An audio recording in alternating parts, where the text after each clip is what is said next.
看高雄的中央公园有一间宠物友善的餐厅，去年底试运顶礼拜五开幕，也毋过有动保团体是指控讲业者的环境设施甲管理拢无考虑到动物的福利，呼吁高雄市政府要废止业者的等眼镜。 餐厅试营运期间，虎虻牵索啊，互过来的游客轮流拍。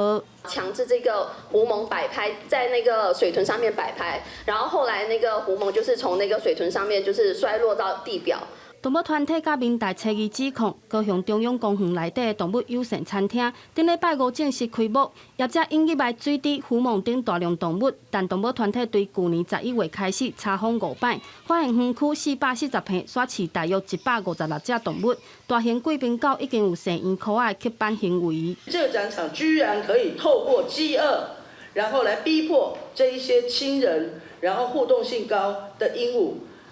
来面对游客。动物团体质疑业者环境设施甲管理无好好考虑动物福利，呼吁高市府废止业者的等眼镜。来到园区有野保专业的游客嘛提出意见。进来有帮我手部做清洁，可是我觉得如果更完善的话，应该是所有让动物碰得到的地方都应该做完整的消毒。我们很用心在做。 我真的也很认真在学习，很认真在请教一些教授一些问题。